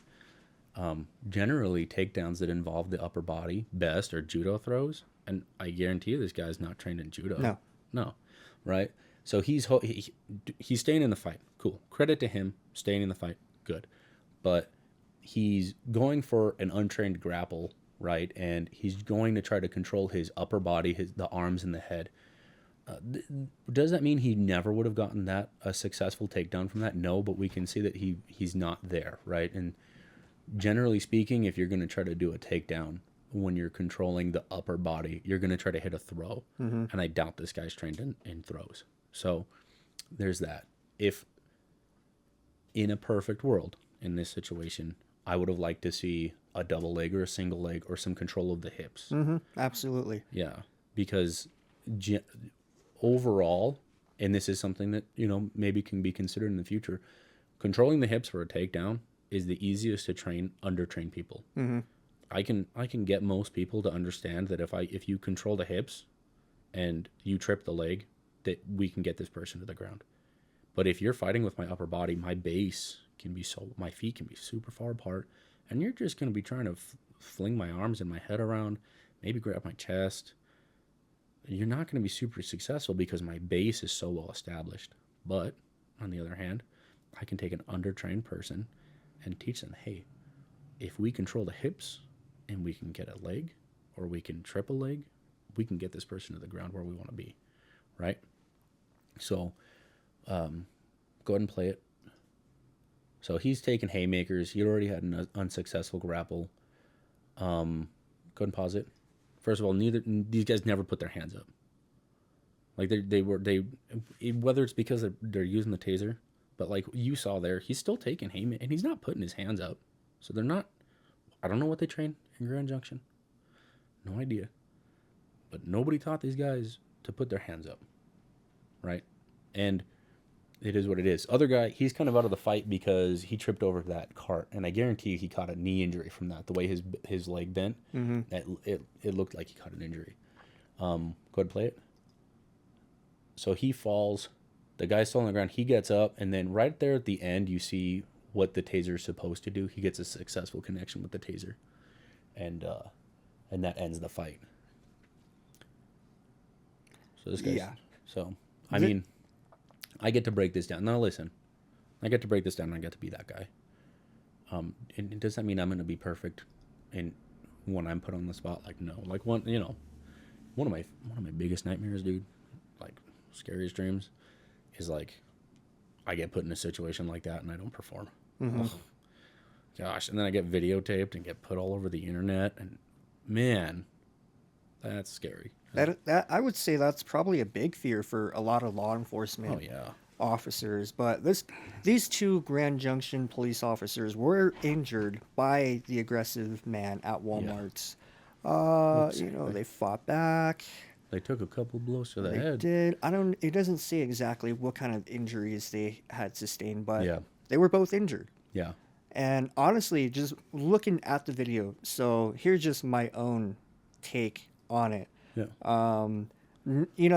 The thought process behind it could have been more thorough, could have been more thought out. The execution could have been more thought out. As far as like the thought process behind the fight, the altercation, we'll just say that. Very well said. You're not going to do anything effectively with the upper body. Yeah. When you had that close range of distance right there, he could have easily gone to the hips, closed that distance, easily taken him to the ground. Yeah. But that goes to say, how well trained are these officers in Grand Junction? I don't know. You don't know. I do know. I don't know. You know a little more than I do. And the only reason why I know is because I spoke to somebody who had just left that agency and knows those guys. Okay. And it was kind of funny because like it was through Instagram and it was some random. But yeah, he was like, yeah, it's unfortunate I know those guys. And I was like, are they well trained? Like, what kind of training do they get? Do I get to blame them? Yeah. Or do I get to blame the agency? Yeah. And he's like, they don't get what they need. That sucks. Yeah. Because in these situations, especially jiu-jitsu is probably the most... Oh, yeah. Jiu-jitsu would have turned that video into a 5-second video. Exactly. It wouldn't have been posted. It's the most universal self-defense law enforcement uses for situations like this because it's very easily effective in controlling this situation. Yeah. Like I was saying, if he would have switched from the upper body, grabbed around his torso, he could have easily just had that, that lock-in, had that distance, had that control. Fight I wouldn't say it wouldn't have been over, but the amount of effectiveness coming from this attacker would have been minimized, and he could have taken it down, controlled that fight easily. 100%. It would have been over in less than a minute and 30 seconds. This was like a minute too long. This was 30 seconds too long. Yeah. Yeah, for sure. And so my hope is that Grand Junction sees this, and man, I feel bad for the two guys that have to go through all of this media attention to have some change in their agency. But I hope that their agency makes changes after seeing what they saw. Does that mean the taser's not good? No, taser's great. Taser's a good tool. OC, good tool. Every tool that you have on your belt, good tool. Knowing when and when not to use it, really important. I'm sure that they were trained on that. But the thing is the tool you will have on you the most, and this is an interesting thing. There's an agency in Florida that adopted jiu-jitsu as its form of like physical hand-to-hand defense, their uses of force dropped by 33%. Their injuries had a significant drop for both suspects and officers. So, you know, maybe Grand Junction makes a change. Maybe they're already using some form of grappling that I'm not aware of. There's a lot of maybes that I get to throw in there. But I would, you know, I wish those guys had jiu-jitsu, because I feel like they would have made some different decisions. It looked like they were a little overweight as well. The reason why I say this is because those vests make you look chunky. They do. They had their jacket and their vests on. So without seeing them myself, maybe they were overweight. Maybe they just had their vests on. They looked big, because I know one of them looked like he had his jacket on too. Mm-hmm. So, you know, maybe he's a little porky, right? Maybe he needs to get in the gym a little more. Mm-hmm. But in my experience, like, the guys who are overweight, you can tell they're overweight even with their vest on. Yes. The distance and everything with that video, we can only assume, you know. Maybe they hit the gym every now and then, and, you know, whatever. That's fair. Yeah. Why do you think it's important to train jiu-jitsu specifically while you're in this career field? Oh, let's talk about that. There's a lot of reasons. Let's talk about the first one, and the most important one is safety, right? So if you have a well-trained officer who's confident in his ability to defend himself, they are less likely to use excessive force. Okay? So, in that instance, right, let's talk about an officer who has to subdue a resisting person. Let's just take this example. Maybe it was a one-on-one. But generally speaking, law enforcement officers, if they're trained in jiu-jitsu, are less likely to use excessive force, because the force that they're using is in a manner that is intended to subdue an individual, and it's not intended to harm an individual. And you really got to, and the thing is like, sometimes that means that I'm just going to sit and mount until you stop fighting me. But you'll stop, right? I'll control the situation. My buddies will show up. Maybe I have to hold you and mount for a minute. My buddies will show up, right? So it's safer for the community. It is safer for the suspect for an officer to be trained in jiu-jitsu, period, right? It brings, you know, it's important. So another thing, it's safer for the officer, right? It brings officer safety. And generally speaking, a well-trained officer who's less likely to hurt the public and less likely to hurt themselves, it's better, right? You don't, despite what people think, cops don't want to hurt people. It's just, they don't want to.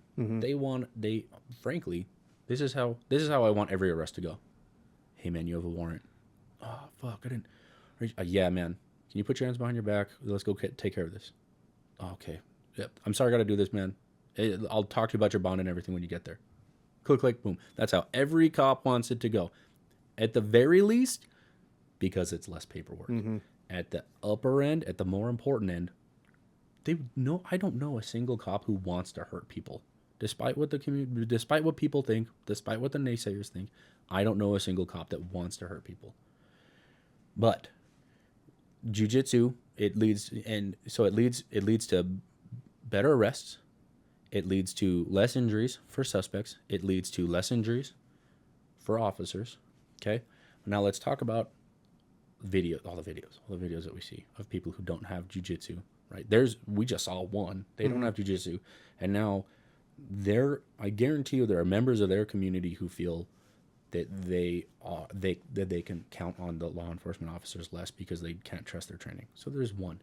Now let's take it to the other end, where the officer's mollywopping somebody because he doesn't know how to control the situation. They're only, because of their limited training or whatever, their only go-to is if this person's going to resist me, and that's a friend. But we don't have the proper authorization for lethal force. Okay? This person's just resisting and I can't get them in the cuffs. Their go-to is these guys. These guys, right? And they just start mollywopping them. Ow. How would that video have looked if those two cops did get the better of that guy and just started beating him because they couldn't get him into cuffs? It would lose trust. Yeah. So you lose trust. The community, you lost trust in the community because you beat somebody when it wasn't necessary. Not okay, right? And then the community loses trust in you because you get beat up, right? A 2-on-1. That's, I mean, come on, you know? So let's call it what it is. It was a bad situation, but they lost that fight. So then the community is less faithful in your ability to protect them. In my opinion, that's what makes jiu-jitsu superior, right? Is because when he was running backwards, if you have an officer who is trained in a good grappling style, he could engage the suspect, get him on the ground, control the situation. He doesn't have to mollywop him. He just sit and mount for a minute while the guy gets tired. Now, he might be on drugs, right? There are some other circumstances that might make this a lot harder than I'm presenting it. But I can hold mount for a minute, 2 minutes. He's going to thrash around. You know, maybe I have to get a high mount where I control his arms, keep him off my belt until my backup shows up. My backup shows up. We swarm him, right? And then we get him into cuffs. We might have to muscle it a little bit. He might still be yelling and hollering. And I'm certain that maybe this guy has some sort of mental health issue, right? Nobody tees off on cops, generally speaking, unless they've got like drug-induced mental issues or a history of mental health issues. But to me, I think a good grappling martial art like jiu-jitsu, Brazilian Jiu-Jitsu, is the perfect martial art for law enforcement. I think so as well. I think it's the best martial art where you can learn how to neutralize the situation and control the situation, because it's grappling. I mean, in grappling, you're going to have to learn how to get close, Yep.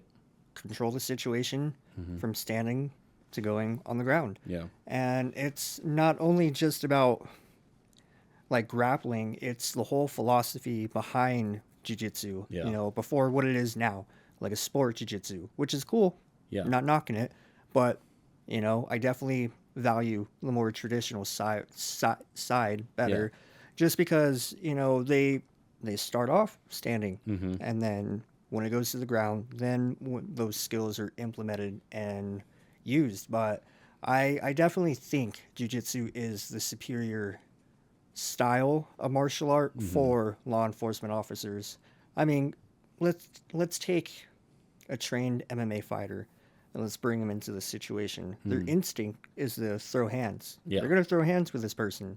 Like you're saying, if this is caught on camera, how is it going to make the department or that agency look?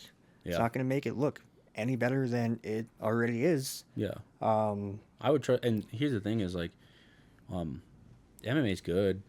MMA is super good. I'm not trained in MMA. Let's make it super clear. I don't do MMA. I know enough to defend myself with my hands. I can throw some decent combos and call it a day, right? I don't pretend to be something I'm not. I would trust a trained MMA fighter before I trust somebody who's not trained at all.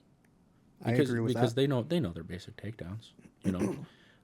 But I agree with you. Like if you're just gonna start throwing hands with people, man, it's just like, shoosh, it looks bad. Yeah. It looks bad. You It know, does. and you're gonna cause injury. I'm gonna hurt you if I hit you with my fist. You're gonna get cut. Maybe I break my hand. Maybe I hit the ground. You know, you're gonna injure yourself. And jiu-jitsu prevents a lot of that. So, you know, Yeah, this is a good topic. I'm glad you broke that down. It gives me a better understanding of what your thought process is, what the thought process should be behind it, and what agencies should implement within their own training program when they bring on officers, or just, you know, if you're in the agency, this is what you should be able to do in these kind of situations. yeah.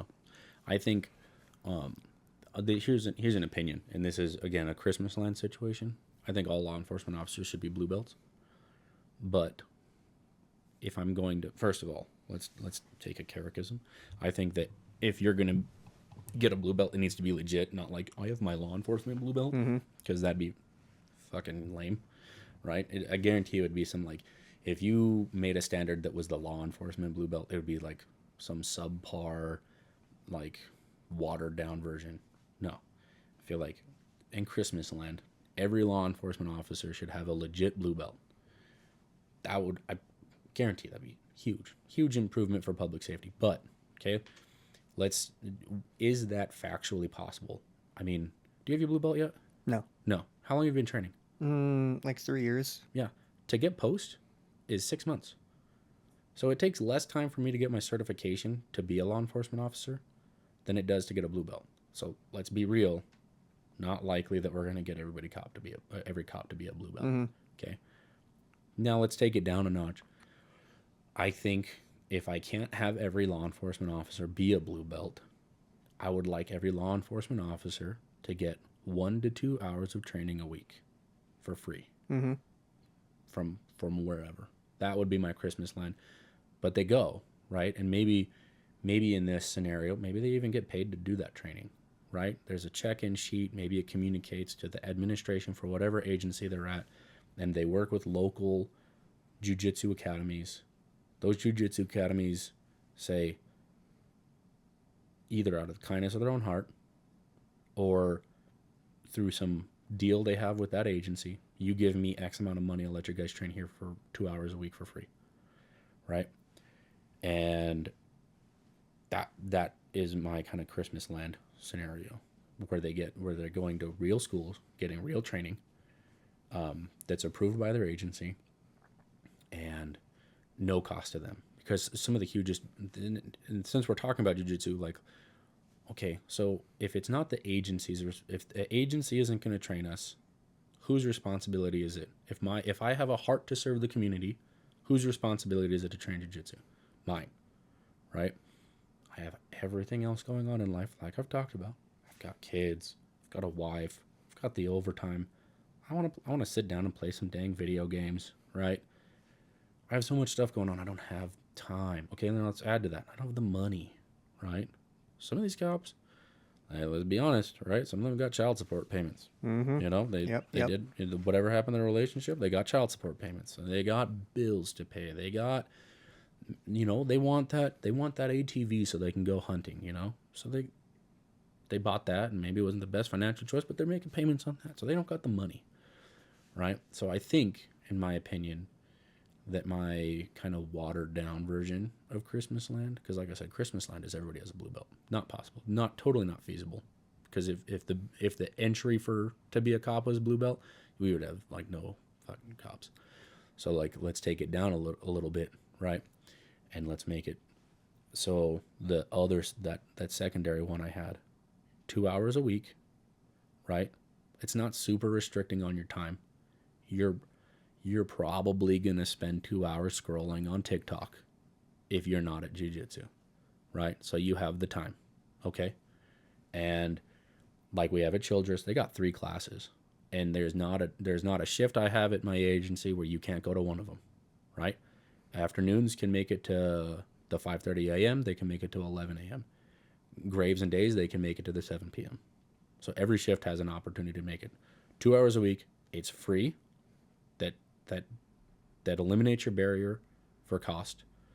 2 hours a week, that eliminates your barrier for time. Now, obviously, this isn't happening right now. We don't have this, but that would be what I would like to see. In exchange for, if your agency does not want to train you in jiu-jitsu, that would be the next best thing. I wish we lived in Christmas Land. That would be great. I would love to see more law enforcement officers training jiu-jitsu. Yeah. I would feel more confident in them. I would be more trusting of them. Yeah. Overall, it's going to make them a better person. Yep. So if you're having a shit day and you're training jiu-jitsu, your attitude's going to change. Dude, the stuff that jiu-jitsu does to your ego isn't even funny. I think that's a lot of times what gets cops in trouble is their damn ego. They got Johnny Two Shoes who told him to fuck off, pig. Oh, now I got to kick this guy's ass. And I got to. Bro, like, jiu-jitsu just puts people straight. Like, you know Mr. Masters? Mm-hmm. Curly-headed little... I do, yes. Yeah. It's a very humbling experience going with him. Yeah, because he doesn't look like it. No, not at all. No, he looks like the guy that works at the counter at GameStop. He does. And this is like in my head, I want to bring him into my agency, and I just want to tell like a couple of guys who are like very interested in, like very full of themselves. I just want to be like, arrest that guy. That would be great. Yeah, because they would have such a fucking struggle. Because like he is just the most like, you know, Juan is what do we call it? The enforcer, right? Little Juan. Little If you Juan? don't know he's a black belt, You're not like, gonna know. once you know he's a black belt, you're like, oh, of course I go beat him. But if you didn't know Little Juan was a black belt, he's a good ego check. Yeah. But then but he loses the ego value because like he'll beat the brakes off you, and then you find out it's a black belt, and they're like, oh, of course. Okay, so like let's take Mr. Masters. That motherfucker looks like he works at GameStop. Like he is not assuming like if I beat somebody up, it's like it's because he's big and strong and he's a black belt. But he looks like he's so unassuming. And then you take somebody who's full of themselves, and Mr. Masters chokes you. That's what my name for him is, Mr. Masters. Mm-hmm. And he chokes you 5 or 6 times in a round. Like there's no ego left. Now let's take what that does to a cop. And they start to realize, like out on the street, like Joe Schmo told me to go fuck myself. I don't know. Why do I want to fight this guy? Like I don't need to fight this guy right now. It's just words. And the correction that jiu-jitsu gives you to your ego makes you so less desire. Like you desire to fight people so much less because of what it does. That I think that how you had said the blessing that it gives your ego, and it's a good thing. It's 100% a good thing.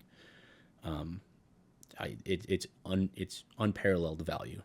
I think honestly what it does to your ego is even better than what it would do for you for your ability to defend yourself as a law enforcement officer, because you'd run into so many situations. I run it every day. People talking some sort of shit, right? At least 2 or 3 times a week. But I'm like, I don't need to fight you. Like, hey, like just calm down. Like, and normally things go pretty well, right? It would be, I think the effect that it would have on officers' ego and their mentality about how they approach the job, and not knowing if this random guy could beat the brakes off of me makes me a lot less likely that I want to get into a use of force or have to use force on this person. So I think that's huge. And then, you know, obviously if I am trained, maybe my heart's in a good spot. My ego's in a good spot, and I am trained, and I do have to use some sort of physical force on this person. Well, now I'm trained, so I'm in a good spot, you know? So, Yeah, overall, it's going to put you in a good spot mentally, physically, and you're going to be well prepared. So, provides a lot of benefits. Have you ever had to like wrist lock anybody have I ever had to wrist lock somebody? or perform one of your signature moves? I have- mean, smothering someone, No. that kind of is No, I think there's too much space in the vest, you know, so I don't think I could smother somebody. I have had to use jiu-jitsu in what would be considered a lethal force situation, and I used it successfully. I don't like to get too much into the weeds of it, because I don't know how. I mean, the case is done and it's all solved, but I'd like to stick with, you know, what I think my agency would want me to do, and is like not like really go out there with it. But I don't think. But I can tell you that I have had to use jiu-jitsu in a lethal force situation where I would have been justified to use lethal force, and nobody got hurt because I was trained. And I think that was back when I was a purple belt.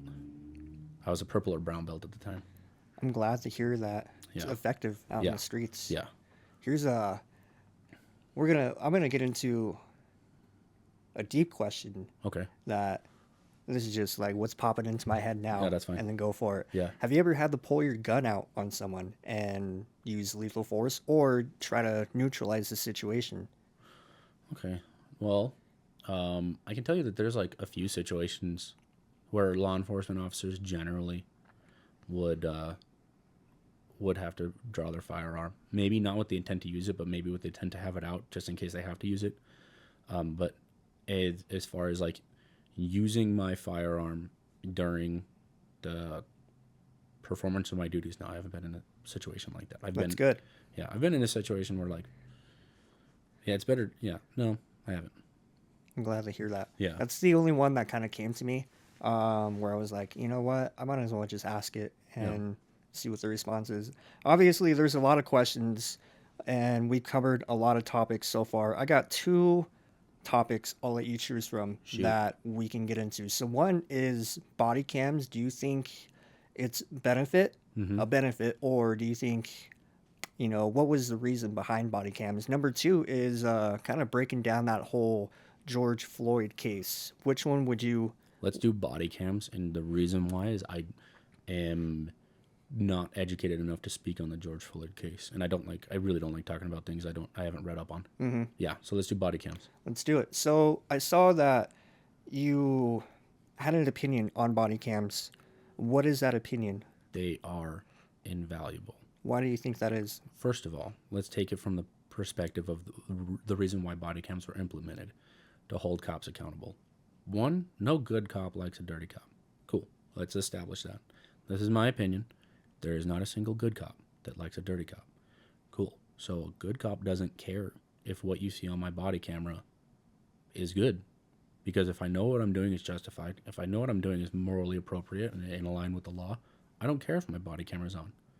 So let's take, like, from a moral ground, right? A good cop doesn't care. Now, on a side note, like, a good cop might worry, like, sometimes I forget to turn it off when I take a leak, Mm-hmm. But, and sometimes my body camera catches me dropping the F-bomb because I was in the military for 13 years and I'm going to say fuck like it's punctuation, okay?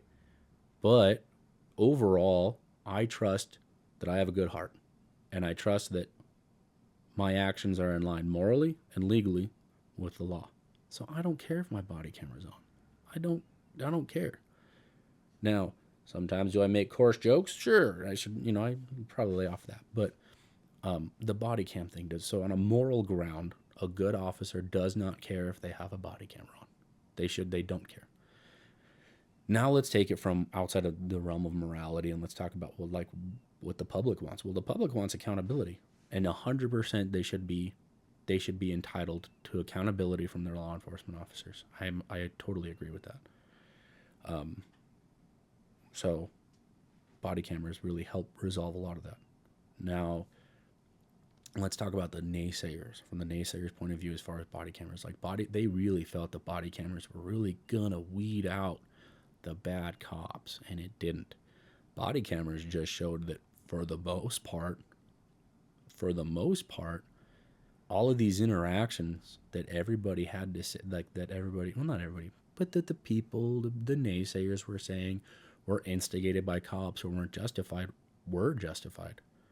Even better, because I want the people to know that the law enforcement officers that they have in this community, in the public community, let's just take it to the public community in itself. Body cams have been huge. Dashboard cameras have been huge. They have justified the actions of officers on countless occasions. And it only goes to show that the actions they're taking are in line with the law, are in line with their policies, and are in line with the proper actions. So that's good. On the other end, when we do catch officers doing something wrong, body cameras just help serve the administration in removing people who do not belong that shouldn't be wearing a badge, which I'm 100% for that. 100%. But it turns out that it's justifying more actions than it is otherwise. It's showing the community that the officers that they have that are serving them are more justified in their actions than the opposite. So much so that the people who originally implemented body cameras started to ask that we don't wear, not we, I'm saying now as a nation, not as the public community, as a nation, there were certain groups that were starting to say that we shouldn't wear body cameras because it's showing that so much of our actions were justified. So I think body cameras are good. Cameras are great. God forbid it catches me saying fuck every now and then, but whatever, Yeah, it happens. I mean, I like and dislike body cams. I like them for the fact that it's a valuable piece of evidence. It's a valuable piece of information that you're going to see within whatever kind of case you're working with. I don't like the fact that they catch every little thing. So if you get in trouble, everything's being recorded. Yeah. It's going to be used against you. Yeah. In the court of law. Yeah. So if you fuck up in the slightest bit and that body cam's on, yeah, buddy, you're pleading guilty. Well, I'll tell you this. As a cop, if your fuck up is slight, your punishment is slight. That's just the truth, right? So if my policy violation is minor, then the comeuppance I get for that is minor. But my agency's been super fair to me. I'm not perfect. right? I've had hiccups, and every time I've had a hiccup, my boss, I have a specific captain, and she's always been super chill with me. And when I fuck up, she's like, "You fucked up," and it's always been fair to me. This is my personal experience. I feel that I've always been treated appropriately for when I fuck up. So when you're talking about like having to plead guilty to some shit, if your fuck up is slight, your punishment is going to be slight. But if you have a big fuck up, like you broke the law, you got something you got to plead guilty to, like in your example, okay, well, you should know better than to fuck up big, right? So Yeah. if your fuck up is so big that you're pleading guilty and that you're worried about what your body camera has on evidence, then, maybe everybody makes mistakes. Everybody in the jail makes mistakes. Everybody that doesn't work in law enforcement makes mistakes. Everybody that does work in law enforcement makes mistakes. But generally speaking, and this is just an opinion, the bigger the fuck up, the more intentional it was. Generally. Kind of a generality. Not always true. Right? Mm-hmm. So I still don't think it's an issue. That's fair. I'm referring to like the perpetrator. If they fuck up, but that's a good point. But if they fuck up, everything's being recorded. Oh, yeah. Yeah. So, I mean, Yeah. even if you get a lawyer, it's going to go to, what is the word? Investigation, not investigation, but discovery. Yeah. Your lawyer's going to get all the evidence. You're going to get all the evidence. You can look back at all the evidence and you're going to be like, oh, fuck, man. Yeah. Like, yeah, I definitely fucked up on a few of, in that moment, quite a few things. Yeah.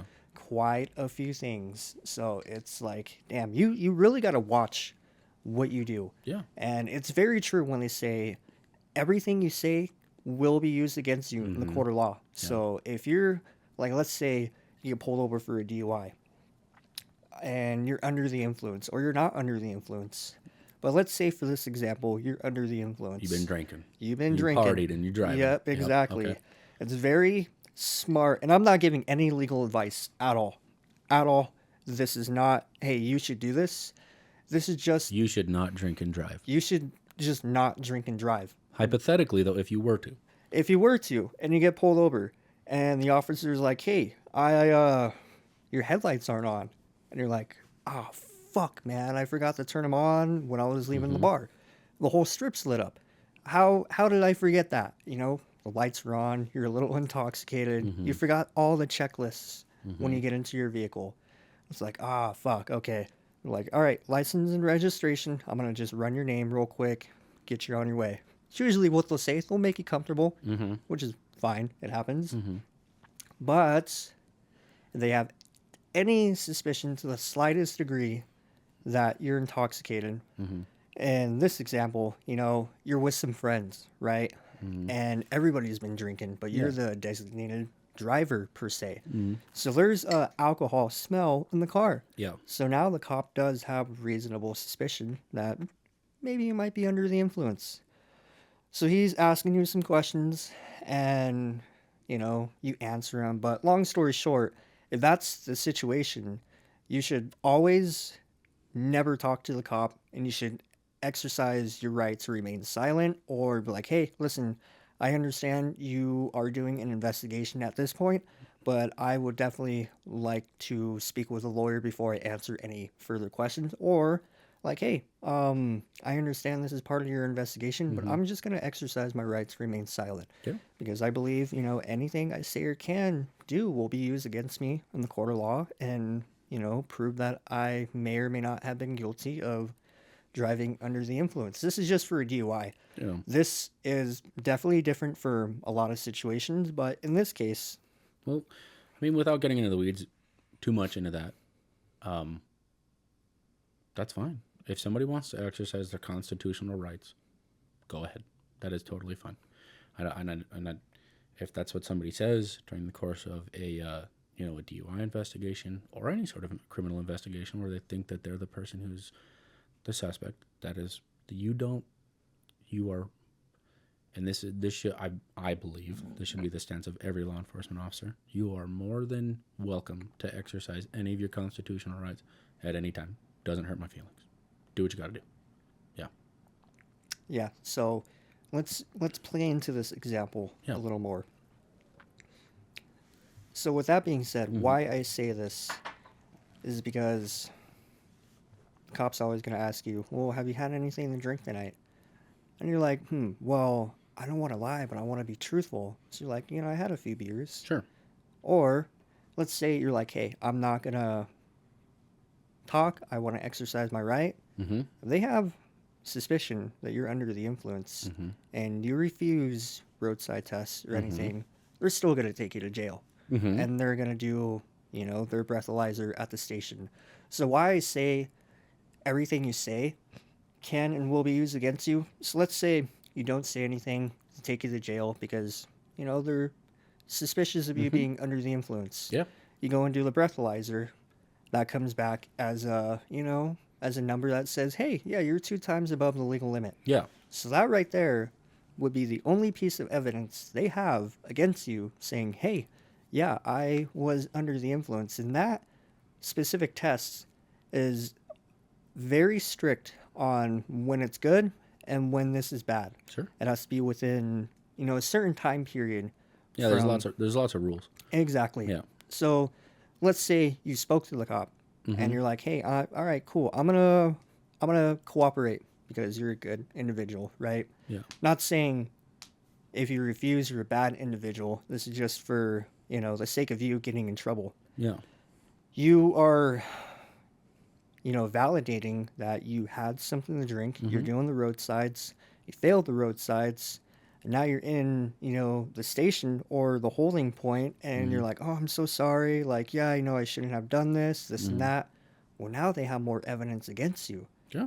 I mean, So, whether or not somebody decides to talk to the cops because they were guilty or not guilty. Again, it's totally up to them. Totally up to them. I think the best solution, and I'll play devil's advocate. Okay. So yeah, you talking and all this stuff, and you go to the station, you provide a breath test or a blood test or what have you. But let's devil's advocate this and say it's the law enforcement officer's job to take DUI drunk drivers off the street. Okay. Alternatively, if he had done nothing, let's be honest. People drive home drunk all the time and they make it to their driveway. Should they have done that? No. Right? But DUI drivers are also significantly more likely to kill someone when they're operating a motor vehicle. So the alternative to us doing our job and you talking to us or not talking to us, don't care, right? And as far as the investigation goes, as a cop, I don't care if you talk to me or not. I'm going to do my job because for me, my heart is to protect the community, not you, the community. Sometimes you're a member of the community and Joe Schmo's the one that I'm investigating, right? But you're protecting the big thing about DUI drivers. And everybody thinks it's innocent until it's their kid that got run over. Mm-hmm. Everybody thinks that it's just a couple beers until, they take their car and hit something and kill all the passengers. Mm-hmm. And just through the community knows, the community sees this. They see car crashes far too regularly on I live in such and such community and this community and that community on Facebook all the time. Everybody knows about car crashes before the victims' families even know, right? And so the alternative, I don't care if people talk to me or not during a DUI investigation. The real key to this is, in my opinion, don't drive drunk. Okay? Now, during the course of the investigation, if you did not drive drunk in the first place, it wouldn't matter if I pulled you over. Okay? None of it would have mattered. Do people make mistakes? Yes. People make mistakes all the time. And do body cameras collect that mistake? Yes. But for us to say that we don't like body cameras because they collect evidence of people's mistakes is the equivalent to me as saying that we should ignore significant pieces of evidence in which people can be held accountable for their actions that could have posed a serious harm to innocent people. You know, and that's my stance. So body cameras, yeah, they collect evidence against people, whether they speak or don't speak.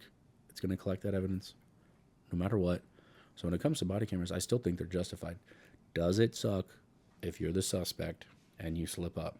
Yeah, but you know what you could have done in the first place?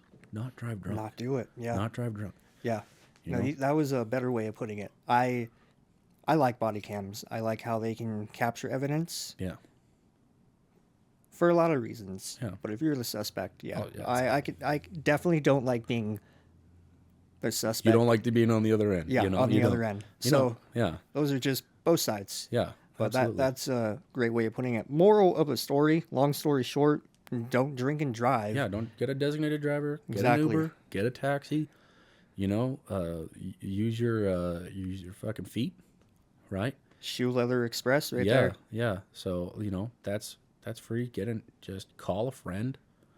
Does it suck? Yeah, right. But I would having seen what drunk driver like I said earlier, so many people make it home every day after driving drunk and they're fine. But having had firsthand experience of the impact that drunk drivers can have, just on a family, let alone the community, but just on a family alone, is so huge that, man, if you're gonna drink, just plan ahead. It's not that hard. Yeah. Or drink at home. Yeah. Have a couple whiskeys at home. Don't leave. Yeah, I agree with you. It's very significant. It's Yeah. very significant. On that note, we're just going to wrap it up. Cool. We've Let's been do going it. for 2 hours, so Yeah. this was great. I appreciate you coming Appreciate it. on Yeah, thank you. and giving your point of view on law enforcement and different topics Yeah. and breaking them down. So that was very beneficial and useful. Absolutely. But with Thank that you for being having me said, on. absolutely, man. This is Xander. This is Carrick. You're watching the All In Show. This is episode 21, I believe. I may be mistaken, but I don't think I'm mistaken. So thank you all for watching. Subscribe, like, share, comment, whole 9 yards.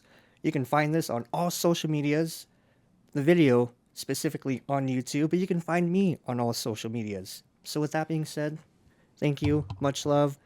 This is going to be the week after Christmas, but Merry Christmas. So peace. Merry Christmas. Merry Chrysler.